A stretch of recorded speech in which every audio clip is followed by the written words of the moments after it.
আসসালামু আলাইকুম। Hello everyone, welcome back to my channel. কেমন আছেন সবাই? মৌসুম চেঞ্জ হচ্ছে তো সকালের ঠান্ডা কাশি লেগেই আছে, তাই উপকারী একটি রেসিপি নিয়ে চলে আসলাম। সর্দি কাশি গলা ব্যথা গলা খুশখুশ একদিনেই সেরে যাবে হার্বাল চা।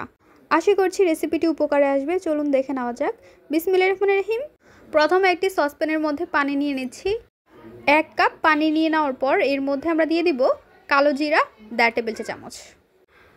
কালো জিরা দিয়ে দেওয়ার পর এর মধ্যে আমরা দিয়ে দিব 2টি লং, 2 টুকরো দারচিনি। লং এবং দারচিনি দিয়ে দেওয়ার পর অ্যাড করে নেব গোলমরিচ, 1টি লেবু। লেবুটি আমরা 4 পিস করে কেটে নিয়েছি। এখন ভালোভাবে বলক উঠিয়ে নিতে হবে।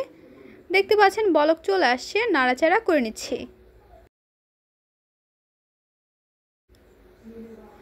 নাড়াচাড়া করে দেখতে পাচ্ছেন লেবুর কালার চেঞ্জ হয়ে যাচ্ছে। আবারও একটু নেড়ে চেড়ে নিব। এইভাবে করে ভালোভাবে চাটি একটু কমিয়ে নিতে হবে। 3 থেকে 4 মিনিটের মতো আমরা চাটি জাল করে নিয়েছি। চা তৈরি করা হয়ে গিয়েছে। এখন আমরা চুলাটি অফ করে নিব। চুলাটি অফ করে নিয়ে নেওয়ার পর চা পরিবেশন করে নিব। তো একটি ছাঁকনি নিয়ে নিচ্ছি এবং চাটি ছেঁকে নিচ্ছি। চা ছেঁকে নেওয়া হয়ে গিয়েছে। এখন আমরা এর মধ্যে খুবই উপকারী একটি উপকরণ নিব, তা হলো মধু। চেষ্টা করবেন খাঁটি মধুটা নেওয়ার। মধু দেওয়াতে কাজটা খুবই ভালো করে।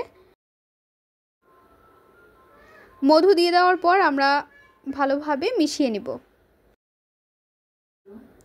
মিশিয়ে নিয়ে নেওয়ার পর পরিবেশন করে নিব। ফাইনালি তৈরি হয়ে গেল হার্বাল চা। চা রেসিপি আপনাদের কাছে কেমন লেগেছে তা অবশ্যই জানিয়ে দেবেন আপনাদের মূল্যবান মতামতটি। ভিডিওটি যদি ভালো লাগে তাহলে অবশ্যই এটি লাইক করে দেবেন এবং সাবস্ক্রাইব করে আমাদের পাশে থাকবেন। আরও মজার মজার রেসিপি দেখার জন্য সবাইকে আমন্ত্রণ রইল। আজকের পর্বে এখানেই বিদায় নিচ্ছি গাইস। আসসালামু আলাইকুম, ভালো থাকবেন সবাই। আল্লাহ হাফেজ।